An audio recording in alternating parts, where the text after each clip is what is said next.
If I have started with the judiciary part, then in that particular part of judiciary, up till which part did I teach you? Your time is getting wasted, please.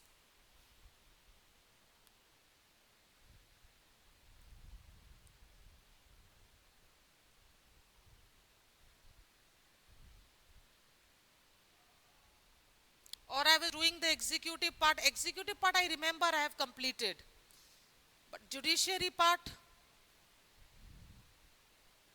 just very fast, some of you, please.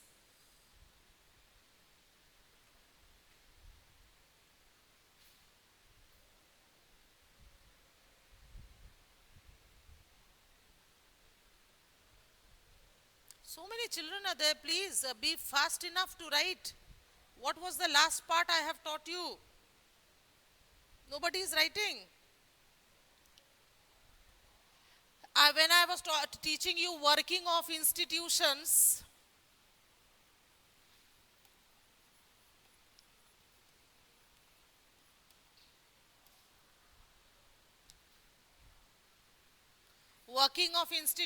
I told you that the government is made up of three parts: legislature, executive, and judiciary.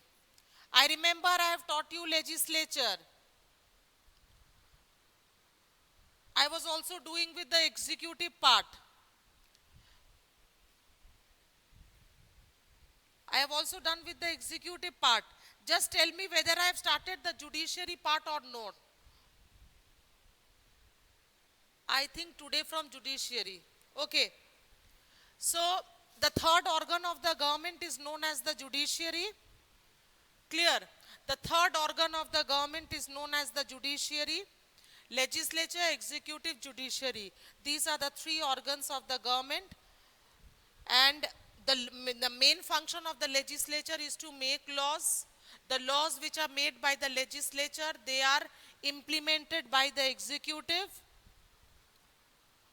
And the judiciary sees that the laws which are made by the legislature and implemented by the executive, they are according to the constitution of the country or not.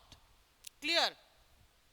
Others, you did not reply me back, no, that whether from which part we were supposed to start today. Only one of them have given, and who is this one? Shraddha. So the government is made up of three parts: the legislature, executive, and judiciary. Legislature we have completed, that is the two houses of the Indian Parliament. Executive we have done with the two types of executive, that is the president, vice president, prime minister, council of ministers. And for the judiciary part, today we will do, that is the Supreme Court of India.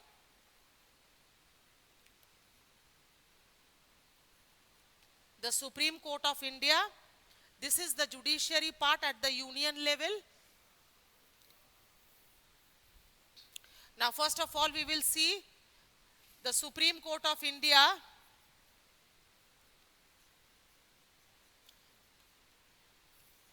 Composition, that means how many members are there? 26 judges.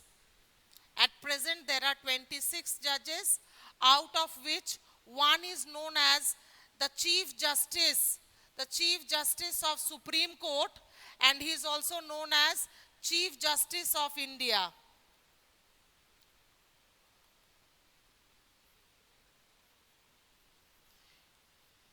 And the rest 25 other judges. This is the composition. 26 judges at present, amongst which one is the Chief Justice of the Supreme Court. The Chief Justice of Supreme Court is also known as the Chief Justice of India, and 25 other judges. Now what will be the qualification for becoming a judge of the Supreme Court? What is the qualification? The qualification is that must be at least 35 years of age, should have thorough knowledge of law, should have thorough knowledge of law, because if you are going to become a judge and if you don't have proper knowledge of law, that will not do. Citizen of India, all these are there, and together with that, in order to become the judge of a Supreme Court, you see, these are two very important qualification. At least 10 years as an advocate. Advocate means lawyer. At least 10 years as an advocate in the High Court of India. It can be 2 or 3 high courts together. At least 10 years minimum. You should have acted as an advocate in any of the high courts of India. Maybe 2 or 3 high courts together it can do, or either this one or 5 years as a judge in the High Court of India. At least minimum 5 years of experience as a judge in the High Court of India. So 35 years of age, thorough knowledge of law, together with that, they must have these two. Among these two, one is compulsory. Either 10 years as an advocate or 5 years as a judge in the High Court. This is the qualification. Now, term of office.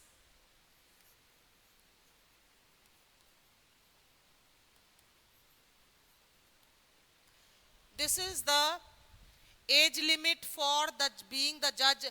You can continue as a judge of the Supreme Court until and unless you get the age, you reach the age of 65 years. So when you reach the age of 65 years, then you will have your retirement. But there is, if the judge has been found to do something wrong, he can be impeached. As we have seen for the President and Vice President of India, the process of impeachment is there. If the judge has been found to do something wrong, then he can be impeached. And what is the impeachment procedure? Same as the President and Vice President of India. That means a bill for impeachment must be introduced from any of the two houses. Then from the two houses, it will go to the President, and if the President signs it, then the judge will be removed from his office. Clear? This is the term. So first I told you the composition of the Supreme Court of India. If you want to become a judge of a Supreme Court, what is your qualification? Term is 65 years of age. And by whom are they appointed? They are appointed by the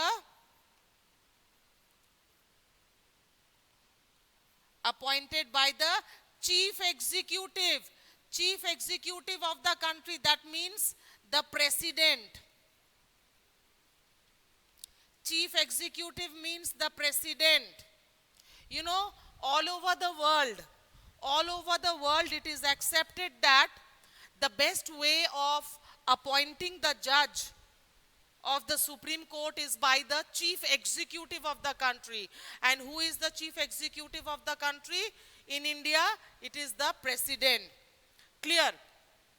Now, here the question comes. I told you that there are 26 judges, out of which one is the Chief Justice and the rest are the other judges. They are known as other judges. Now the question comes that how this one Chief Justice is selected. You know, it is a very simple process. Among the 26 judges, whoever is the senior most, he becomes the Chief Justice of India. Clear? Among the 26 judges, the senior most becomes the Chief Justice of the Supreme Court as well as the Chief Justice of India. Till this part, if you have a question, ask me. If not, then I will move to the jurisdiction part. Jurisdiction means what are the areas where the Supreme Court enjoys powers. Up till the part I have taught you just now, if you have a problem, ask me. If not, then I will move to the jurisdiction part of the Supreme Court of India.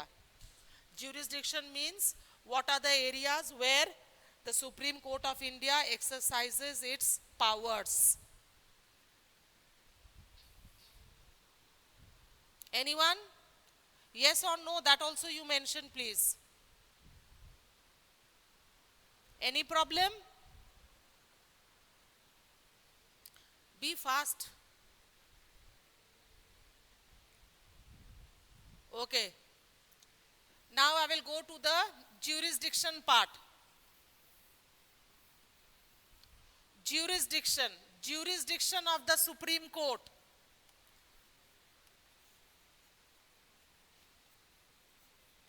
This SC is Supreme Court. Jurisdiction means what are the areas where the Supreme Court of India exercises its powers. First one is known as original jurisdiction. First jurisdiction of the Supreme Court is known as the power of original jurisdiction. Original jurisdiction.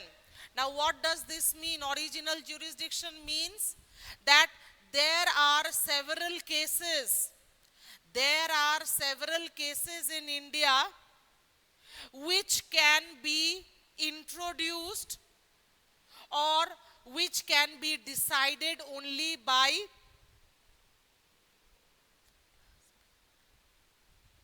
that. I don't know, dear, whether the class will be uploaded or not. Whatever I am telling you just now, just listen. Original jurisdiction means